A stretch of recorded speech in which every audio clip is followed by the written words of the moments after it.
Hello, friends. I hope you are doing great. And if you're not, I hope you will be soon. I have a wonderful guest in the upcoming episodes, so let me introduce him.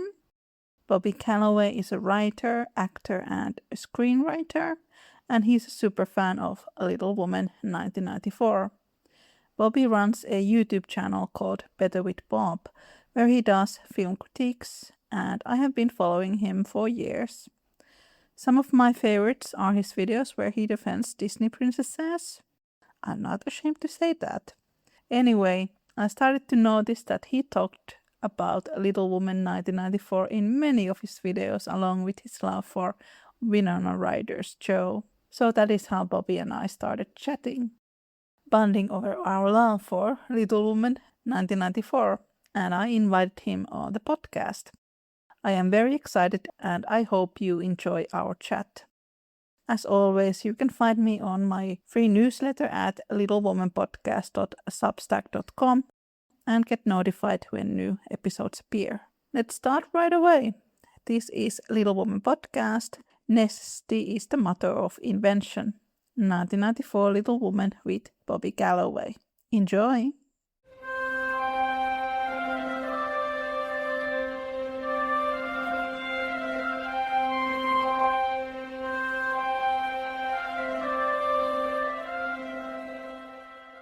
Part 1. Well, hello and welcome to the Little Woman Podcast. And I'm here with Bobby. I'm just going to let you to introduce yourself to the listeners. Hello, everyone. My name is Bobby Calloway, and I'm a writer, YouTuber, and actor, and I run the YouTube channel Better with Bob, and I have made no secret of the fact that I consider the 1994 Little Women a 10 out of 10 film. It's also my favorite, as listeners know. I was actually an extra in, the miniseries with Maya Hawke. Yeah, I was in the Civil War scene, and it was actually like months of preparation for it. Like, they called us like months in advance, telling us to get ready and grow our hair and beards for it. And in the finished thing, I think it's just like one shot, and like everything's all misty, so you can't even see anything. Yeah, I would imagine that. Hey, congratulations on your new book. Thank you very much. It's a retelling of the 12 Dancing Princesses fairy tale. I like to describe it as if Guillermo del Toro was writing Once Upon a Time, and you can find it on Amazon, and it's called Joanna and the 12 Crowns, and yeah, also finished the first draft of the sequel as well, so that'll be fun. Sounds exciting. I will add that to my reading list. I really like fairy tale retellings. Oh, thanks. I love them as well. And Guillermo del Toro as well. Oh, he's amazing. I cannot wait to see Frankenstein. I like it when some directors have just completely unique style, and I don't think we have enough of them, so I really like him. Same with Gillian Armstrong during 1994 film. You feel her unique voice coming through it. That's true. True. Moving on to the Little Woman 1994, and we are probably going to talk about some of the other adaptations as well. Maybe you would like to tell about your relationship with Little Woman, the books, Louisa May Alcott, all of that. Yeah, of course. I actually first heard about it back in school when I was like, I'm going to say 10 or whatever. I remember reading an extract from it, and it was, I think it was the chapter after Amy burns Joe's manuscript, and she falls into the lake and everything. So that was my first introduction to it, and I think I kind of kept it at the back of my mind. And I think my mother must have been watching the 1994 film on the TV at some point, and I was a little boy, so I had to kind of pretend I wasn't interested in it, but I kind of kept watching it in secret over the years. And at this point, it's actually a sort of Christmas Eve tradition for me to put it on, while the fire's on. And as soon as that opening music hits, the Orchard House track, it's like, oh god, this is amazing. I used to have a massive crush on Winona Ryder as well, based on that, and Bram Stoker's Dracula as well. And I used to joke them because we have the same birthday. I thought we'd be married for that reason. I have the same birthday as Rupert Grint, but he's 1 year younger than I am. You have better chance than I do, then. Maybe that's why I always like Ron in Harry Potter. Anyway. Oh, of course. Of course. Yeah, I was speaking about the 1994 with one of my listeners, and she was like, every time when she watches it, she wants to dress up and walk in the snow. But it has this certain very warm feeling throughout the film, so that's why a lot of people like to watch it around Christmas. And there are people that I know who read Little Woman around Christmas. It is their Christmas tradition. I wonder, was it aired on TV a lot around that time? I'd say probably like the 1950s. The Technicolor one was probably aired a lot around that time, so I think it might have been, yeah. I think they do air a lot of the Little Woman adaptations around holidays. Yeah, so people associate it with Christmas quite a bit. It probably helps that it opens on Christmas. Yes, that's true. I have read quite a bit that Louisa May Alcott, she was a bit of a Christmas nut. There are some quotes from her journals when she's very excited that Christmas is coming, and she likes the decorations and the trees and all that. A nice little detail about her. Oh yeah, that's actually reminds me of another friend I used to know in passing, and she loved the book and loved the film, and again, she was obsessed with Christmas as well, so there's all these connections. But maybe that's why when we watch the movies or we read the books, we can sense that the writer also had a thing for Christmas time. Yeah. Oh yeah, because I remember I went to see the 2019 film. I think it was either New Year's Day or the day after Christmas Day. It was around that time. Like, it felt like a Christmas film to watch. That was probably done on purpose. Oh yeah, I just remembered why it would have been, because with the Oscar nomination, because it was definitely released to make Oscars. A lot of them have a December release just so they can qualify for, Academy Award nominations. And then sometimes they re-release them later at the year, like selling them on the fact that, oh, look, it's been nominated for all these Oscars, so yeah, I'll see it. But I think part of this one was re-released, so it was probably just like a legit, but yeah, it released it around December. Well, that makes sense. If we go through some of the plot of the 1994 film and how it unfolds, the movie starts in Christmas. Mommy is played by Susan Sarandon. Then there's Winona Ryder, Claire Danes, Trini Alvarado, Kirsten Dunst play the sisters. And that was one of Kirsten Dunst's most earliest roles. I think she did with the vampire before that, and then this, and then suddenly everyone knew who she was. Can't blame him. She's great in the role. The adult Amy is played by Samantha Mathis. And I have not seen her in anything else, so for now she's just forever preserved as Amy in my brain. I have seen her in some police dramas. I know she was in American Psycho with Christian Bale as well, but I haven't seen that. Laurie is played by Christian Bale, and Professor Barry is played by Gabriel Byrne. My fellow countryman, because you probably can't tell by the accent, because I lived in the UK until I was 7, but I am Irish. A great actor. Oh, wonderful. One of my favorites. Do you have one of favorite among the sisters? I do like them all. I'm a writer as well, so it probably has to be Jo. Wish it was someone else, because, that's like the most cliched pick, but yeah, it probably is Jo. And again, probably not at all influenced by that crush I had on her. There was a film me and my friend were almost going to make a few years ago, and it kind of fell through, and we had a scene that was inspired by kind of, near the end, where she's writing her book, and then the camera just goes around the attic, because you hear the echoes of the sisters' old conversations, and that scene always got me. That's a beautiful scene. That and the part where Beth passes away, those are really like heart-wrenching scenes in the movie. I had that spoiled for me by friends, where there's an episode where Rachel's reading The Shining and Joey's reading Little Women, and Rachel spoils that Beth dies, and Joey stops reading because he doesn't want to read Beth dying. I remember that from friends. Who's your favorite of the sisters, actually?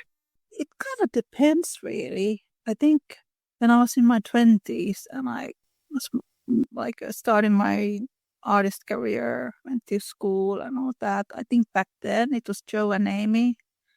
And Little Woman is interesting because I read it for the first time when I was 9 years old. Then like every few years I would read it again. So it was one of my favorite books. It's more in the book than in the movies, but you can see a sort of struggles that you have when you are a starting artist and you have these victories and high lows. It's very realistic the way the book depicts the career of an artist. It doesn't really matter what field you are in. You publish your first book, it becomes a flop. That's what happens with Joe. And then you write another one, it sells very well. And then next one, another flop, things like that. I really related to all of those things. And Louisa May Alcott, she was writing from her own experience. Absolutely. One of my friends said this about the 2019 film and why she didn't like it. It was like, Joe wanted to become a writer. She wrote a book and became a writer. That's the plot. That's true. She doesn't go through that actual curve. Yeah, because, I mean, the 1994 film made a change where it's like, oh, after Beth's death, Joe, then she writes her masterpiece.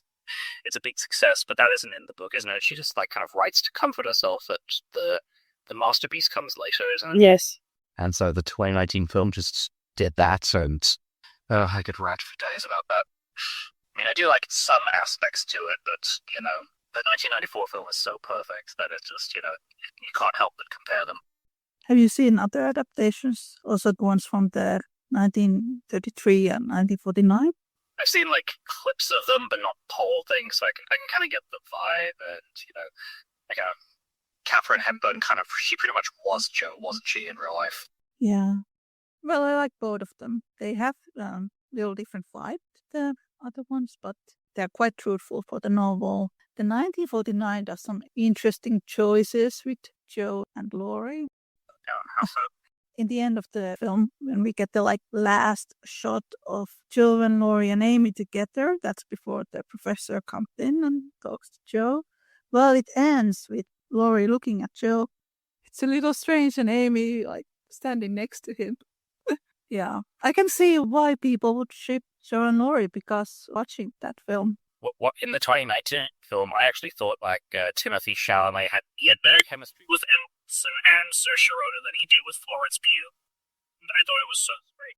They had Joe reconsider Laurie's proposal and then look sad when she finds out he's married someone else. Yes, and that never happens in the novel.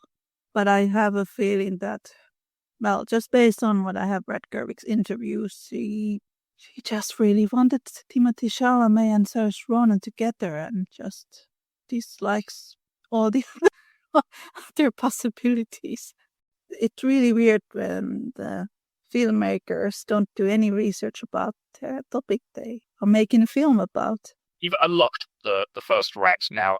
She wanted to kind of go all meta and parallel Joe's story to how the original book was published. But Little Women, the book, wasn't this passion project for Louisa May Alcott. She was told to write it. She didn't think a book about girls was, that wasn't her thing. And they said, no, a book about girls will sell.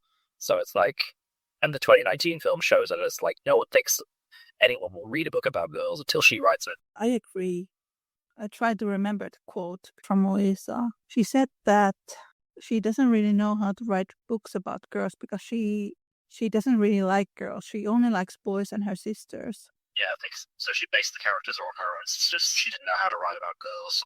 There's this very, very fun anecdote that came from her nephew who said that Ruth had a very boyish sense of humor, that she liked to prank people even when she was an adult. But it's strange because when I do the podcast and then online people chat with me, and sometimes I hear people saying why Joe opens a school for boys. Well, if you read the book, she really likes to hang out with young boys even as an adult.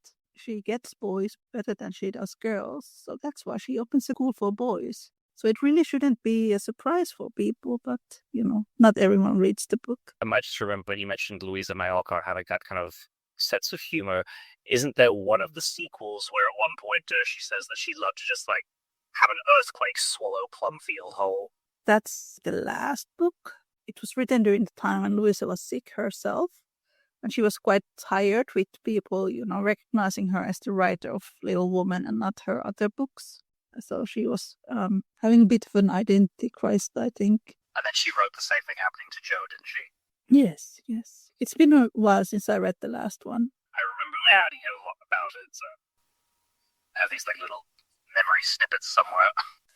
Yeah, I think that's pretty common for people who are known for one specific thing. At some point, they would just want to curse the whole thing. That reminds me of Peter S. Beagle, the writer of The Last Unicorn. he was still proud of it, but he noticed, like, I'm never going to get it that right again. So it's just, it kind of haunted him. I don't think Louisa hated Little Woman, but I think at that point she was very frustrated. Amy and Laurie together was motivated by a bunch of readers, like, demanding to know if Joe would marry him. She says, people write a marriage as if that's a woman's only objective. Like, she just outright said she wouldn't put them together just to please anyone. And there's a lot more complications behind that story. There are these two male character archetypes in Louisa May Alcott's novels. I like to call them as the Laurie archetype and the Frederick archetype. And these are two male characters that basically appear in all of her books. And the Laurie archetype is usually, a bit restless, maybe a little ADHD, often quite rich and more conventionally good looking. He's usually the one who wants to have a traditional life, traditional things. Then there's the Frederick Bear archetype, who is more intellectual, usually a little older than the female protagonist. And he's more unconventionally looking. A lot of time the Frederick archetype speaks with a German accent because a lot of her male characters are German. It's really interesting. Louisa May Alcott was a bit of a Germanophile and also spoke German. The Frederick Bear archetype, he more of an equal relationship with the female protagonist. These two characters, they appear a lot in her novels with different names and different disguises. And there are some speculations on who they are based on. It's usually believed that Frederick is based on philosopher Henry David Thoreau, who lived next door to the Alcotts, and that Louisa was in love with him. And Henry sadly passed away when Louisa was 28 years old. But there are quotes in Louisa's journals when she talks about reuniting with him in the afterlife. And it's believed that Laurie is based on two men. First one is a Polish man called Larry Wisniewski, who Louisa met in Europe. And Louisa was working as she was accompanying a rich lady in Europe. She was a companion. A companion, yes.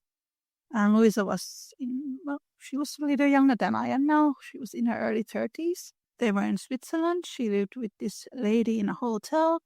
Larry Wisniewski was one of the guests on the hotel. And he was sick with tuberculosis. And Louisa had worked as a nurse. So she kind of nursed him, and they got along very well, and they spent time together. So Laddie was like 22, Louisa was maybe 34, something like that. Something happened between them. We don't know what, because Louise has censored her journals. But one Alcott Scholars whose book I read, I can't remember the name now. It was a Louisa May Alcott biography. They believed that Laddie flirted with some of the guests in the hotel as well. So Louisa did not want to have a romantic relationship with him because he was unreliable, but she really liked his company as a friend and a brother, in a brotherly way. When Louisa was asked who was the model for Laurie, she said, it was Laddie from Poland. Then there was another person. His name was Alf Whitman, and he was like friend of the Alcott sisters. And he was 5 years younger than Louisa, but Alf was very good friends with May Alcott as well. So like the whole Amy and Laurie relationship might be partly based on that. They had this shared theater hobby. So when we see like Laurie and the girls having the plays together, that's like based on the relationship of Whitman. It's quite nice, actually. Oh, that was cool. I didn't know that. It's really interesting. I think I was in the university when I started Louisa May Alcott research as a hobby. I posted some stories on my blog back then. And then people were like, Niina, you should start a podcast. You know so much about Louisa May Alcott. Here we are. Oh, you do? I'm learning so much. I always like Frederick over Laurie. The 1994 film, I would put him and Joe together. The 2019 film, because they didn't give him anything. So, put Joe with Laurie there, because, she doesn't have anything there. But I remember one comment, because I would sometimes just watch the ending scene of the 1994 film over and over again, just, because it's very sweet. So there's comments like saying, Oh, girls want a Laurie, women want a Professor Bear. Yeah, I agree. There's also another anecdote about Laurie, based on a research I did about Laurie's character arc. I don't know how familiar you are with Goethe, the German writer. Well, Goethe wrote this very famous book. Well, it was famous in the 18th century, called Sorrows of Young Werther. It was one of those books that Louisa May Alcott used to read as a child. And then I read Sorrows of Young Werther, and I was like, this sounds a lot like Laurie's character arc. In Sorrows of Young Werther, Werther is this, young German aristocrat who is sort of tired with his life, and he moves to the countryside with his friend, and he falls in love with a local village girl called Lottie. And Lottie is engaged with another man, and he's a very respectable man, all that. But Werther, I'd say he's going through some mental challenges, and he has a lot of pressure. His father wants him to, took over his company. And it's very similar to what Laurie goes through in Little Woman, because his grandfather wants him to take over the company. And Werther, he falls in love with Lottie, and then their relationship starts to get these dark overtones because Werther wants to control Lottie. He wants to marry her, and then he proposes her, and at the same time he's manipulating her and being very aggressive and all that. Eventually he kills himself because Lottie refuses to marry him. And what happened in Austria when this book was published, tons and tons of young people committed suicide inspired by this novel. Really? Yes. Wow. Yeah. And in Little Woman, the dialogue when Laurie proposes Joe, it's almost word from word taken from The Sorrows of Young Werther. And Laurie threatens to kill himself if Joe won't marry him. That never gets into the movies. Well, of course, he doesn't kill himself. He just throws a tantrum.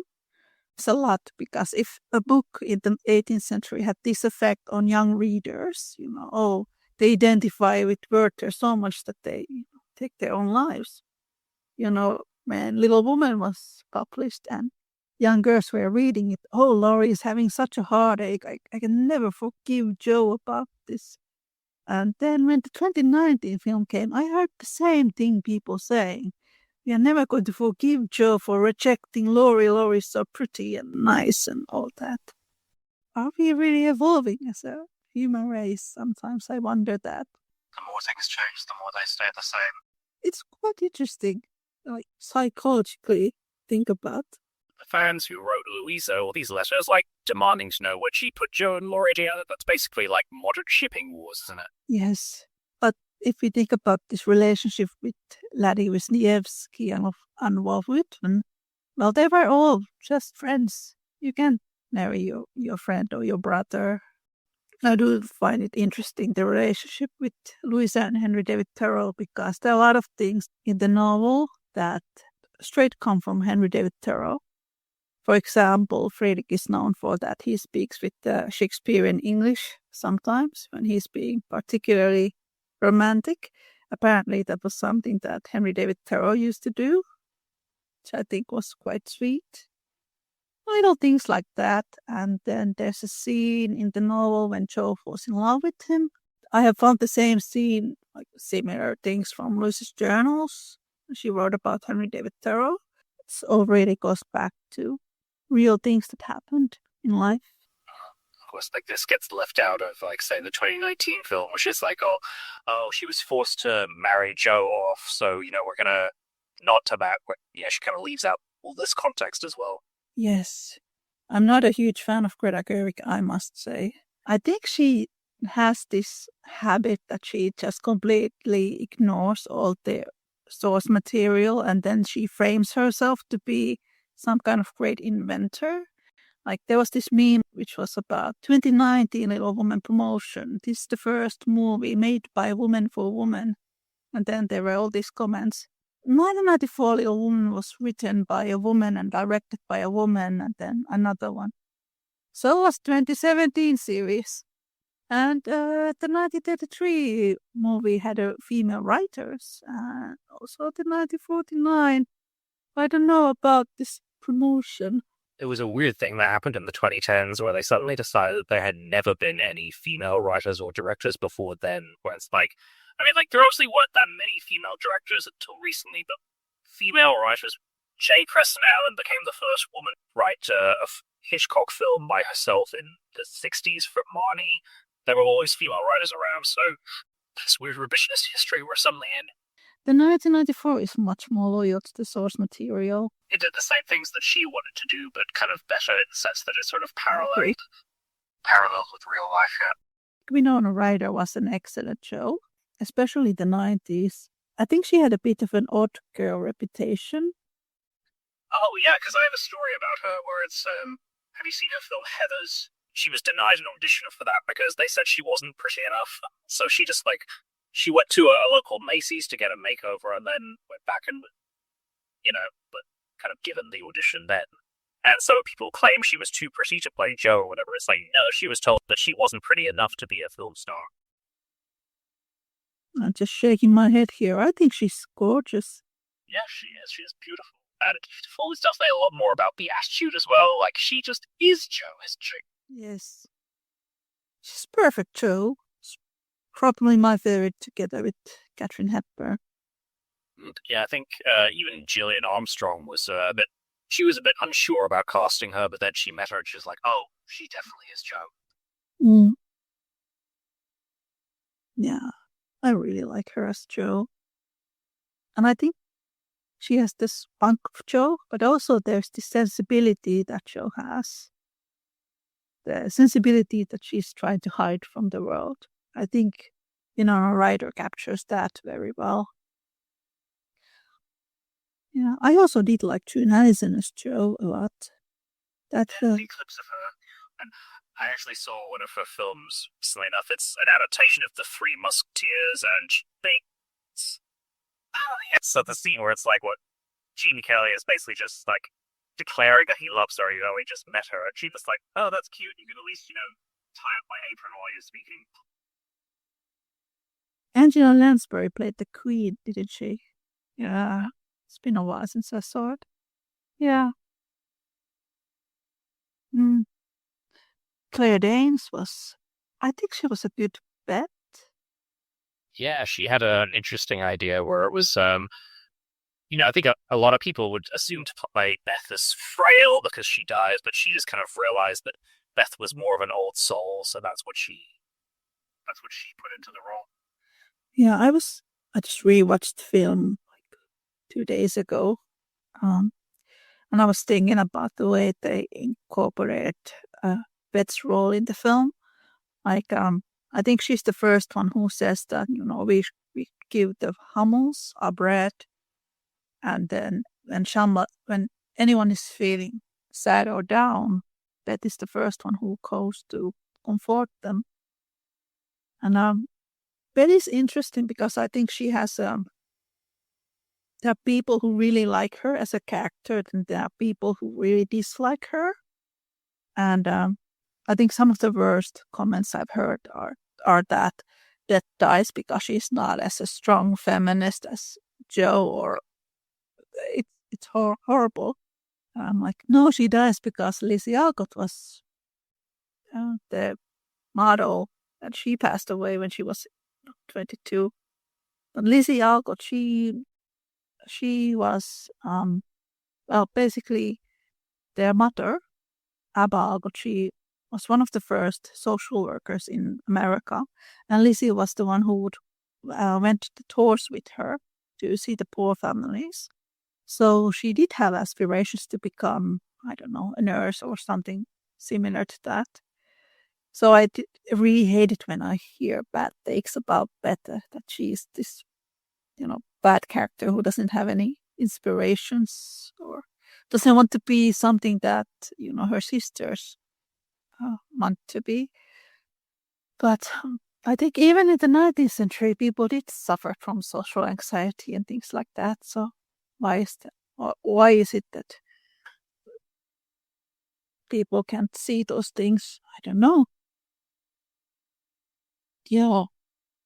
I was just, Beth was always like, oh, must protect at all costs. And I like kind of with the part that the line that always gets me is, she says, "I know I'll be homesick for you even in heaven." Is that from the book as well? It might be. I can't not remember exactly. They do have this heart to heart before she passed away. Yeah. Oh yeah, I remember reading an extract from kind of the sort of the lead up to the death, where it's like, isn't Joe says, "Oh, it's like she's trying to wean herself from life," and I was like, "Oh God." Yeah. Sorry, I got off topic there. It's all right.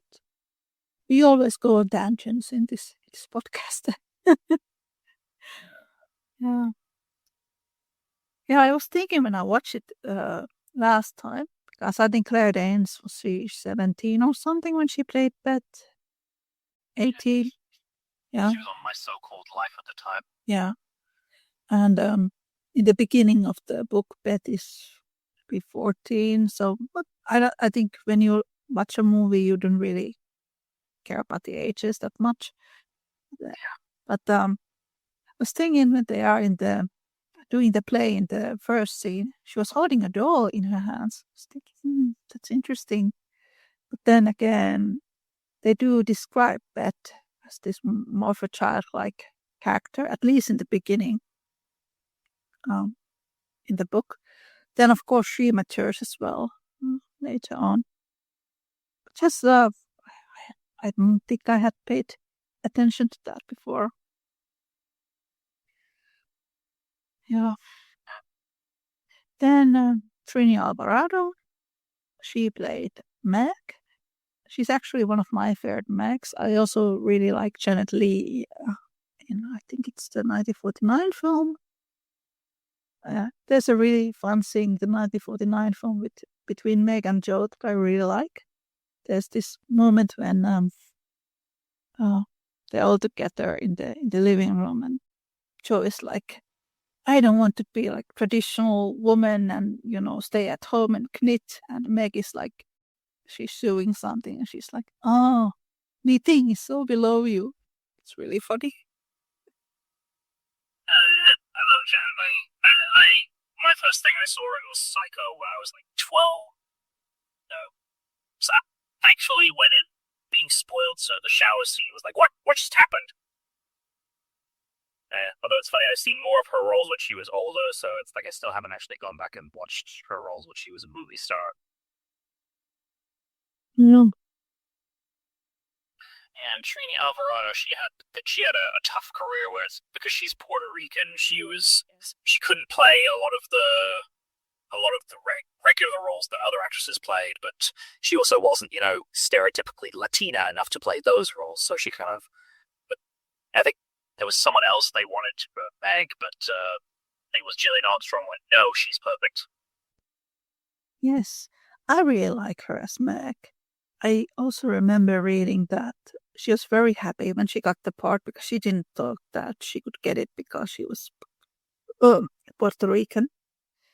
Then she did get the part. And I really like that she plays Meg to be someone it's very subtle, the way she plays Meg. But also Meg I think she's most reserved from all the sisters. I think she plays that very well. Like, yeah. And I'm also impressed with, I thought she was like 16 when she played the role, but she was 27, and she like convincingly plays, younger Meg, and that Meg as she grows older as well. Like, it's very convincing. I don't know how to say the technical thing, but it's like, the age up is very well done there. I didn't know that she was 27. I would have thought she was maybe, I don't know, 24? Something like that. I don't know. I remember it wrong. She was definitely older than the character, but she was convincing. All right. Well, I think she did a great job. This little thing of like, when the scene at the Moffat's ball, like, she's just like just struggling around in the dress, and it's just like, but it's just like such a little detail, but it just feels so hurt. guess I didn't actually. Emma Watson as Meg was one of the few things I really liked about the 2019 film. Yeah, because I've always, sorry, I'm kind of a Emma Watson stan for reasons that are probably a mystery to you. But, I've noticed that whenever she plays these, obviously everyone knows her best as Hermione, but whenever she plays these more kind of traditionally feminine characters like Pauline in Ballet Shoes or Meg, she actually does really well. Like that seems kind of more her. Interesting. I haven't seen her in a lot of other things. But, her best performance is definitely Noah. I'll keep that in mind next time. I'm possibly a little biased though. Yeah. I've only seen the 2019 film once, so I cannot really say a lot about the acting. I just hate it completely for different reasons. I don't think the actors are bad. It's just the script and the promotion and the director that I have issues with. Yeah. One of my friends said her biggest problem with it was that all four of the actresses could have been Jo. Well, that's kind of true. Like Florence Pugh's Amy is a very... I have to agree. And also that they didn't have a child to play 12-year-old Amy. That's another thing that bugs me. So is that a good segue to Kristen Dunst then? Yes, so let's talk about her. She's better. Very good at this role. I think one thing I noticed, like when I first started, like really watching it regularly, is how she's so good at like playing Amy as this attention seeker. Like it's not like she's mugging for the camera, but it's like she plays it like as like, oh, this girl wants everyone to pay attention to her and everything, and like she knows what to do in every scene. And I was just like, oh, I'm an actor as well, so it's like when you get actors who know what to do with themselves when the focus isn't on them, so young as well. So like to be able to know how to do that when you're only 12, it's like I'm envious. I think it's very easy in this kind of part to try to play it so that people just really hate the character. Like, oh, I'm going to play this annoying little sister. Then you do it too well. But I don't think anyone can really hate her because she plays Amy, and Amy is not always annoying. Jo thinks Amy is annoying. Everyone else thinks that she's just being herself. But of course, Jo thinks that Amy is annoying because Jo wants the attention that Amy is receiving. She plays it so that you cannot hate the character even you know that she does something wrong. Yeah, like I love the way she plays. After she realizes that she's gone too far with the burnt manuscript, like she sounds so heartbroken as she apologizes. In the book, we see a lot more of Jo bullying Amy before the whole book burning thing happened. So I'm always an Amy stan when it comes to this, because in the book it goes on for like months before it gets into the whole book burning thing. But people always remember the book burning. They don't remember what caused it. So it's a little sad.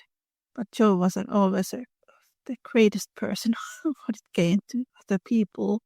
She minimizes her a lot in the novel during that particular time. She makes fun of the way she speaks and the way she behaves. Would the anger escalate so much that he would burn someone's book? I don't know.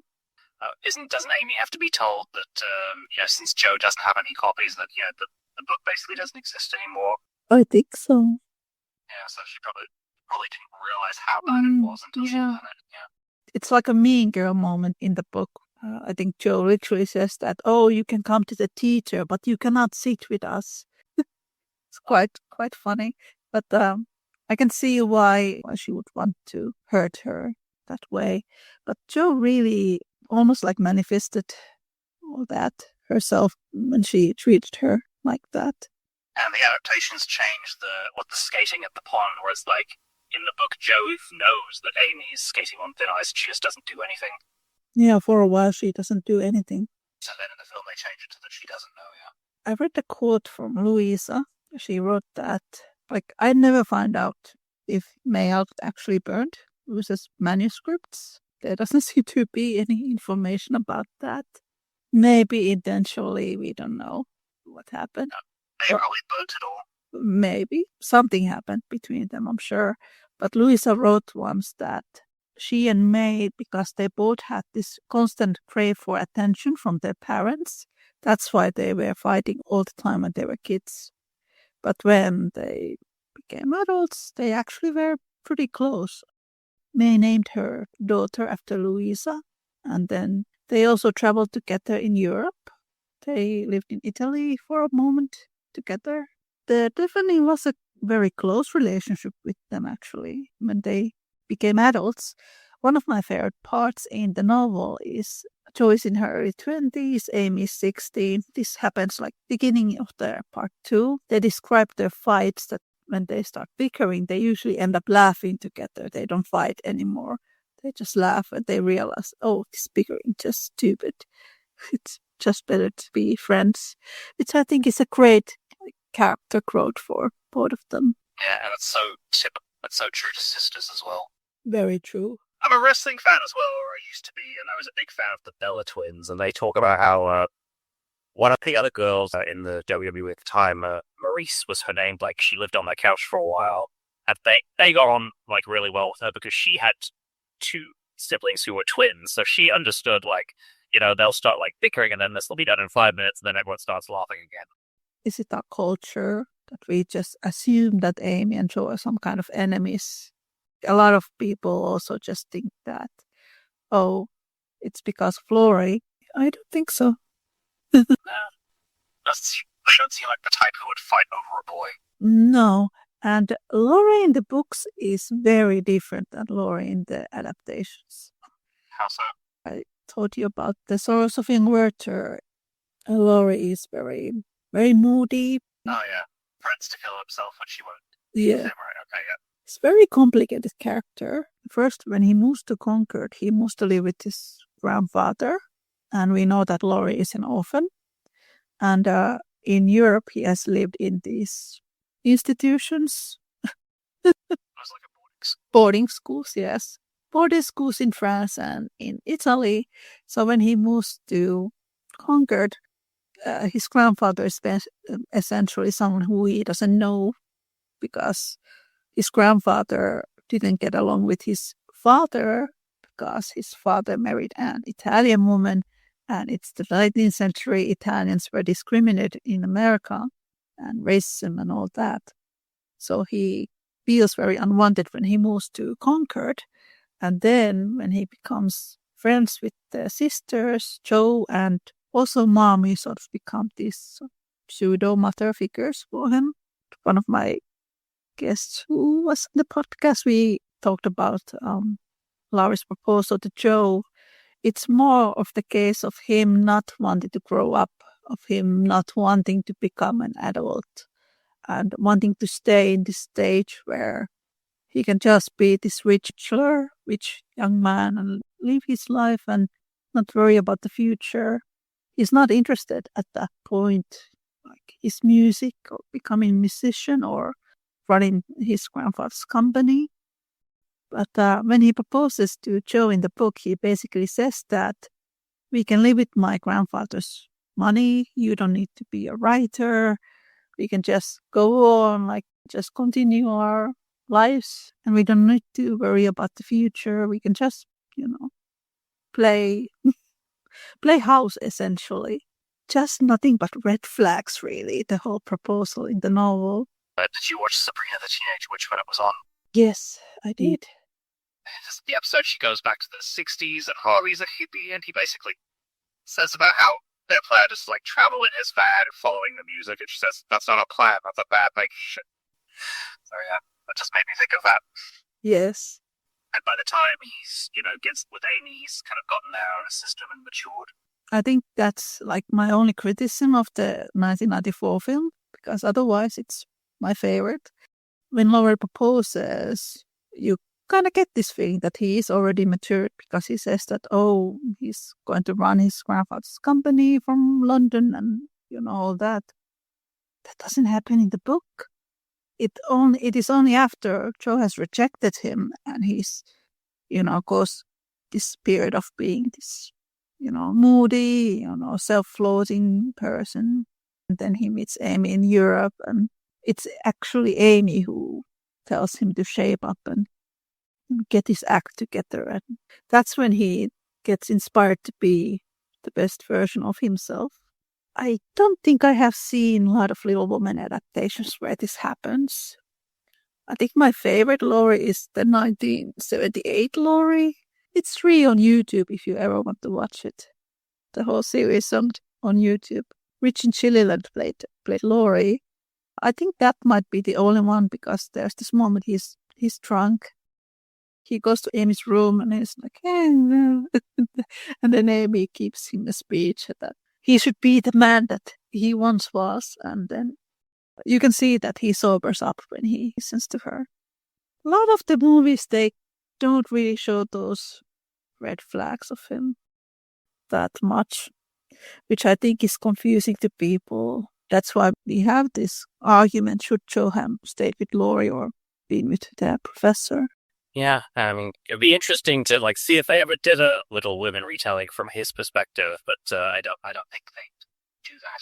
Maybe they would. I once made this recommendation on my podcast for any future filmmakers. Write a series that is made from different point of views of the different characters. That might be a new interesting take. So it would not just be about Joe, but all the different characters, their point of view.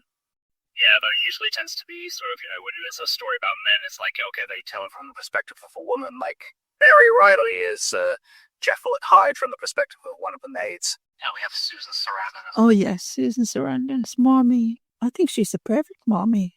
I've been a big Susan Sarandon fan almost as long as I was a Winona Ryder fan. And Friends comes into this again. Like, I saw her and she was playing that soap opera actress on Friends, and then I think I just made my way through her filmography, like, Rocky Horror, Thelma and Louise, Little Women, all the strong points then. That was the chat between Bobby and I. Thank you so much for listening. We will see you next time. Take care and make good choices. Bye.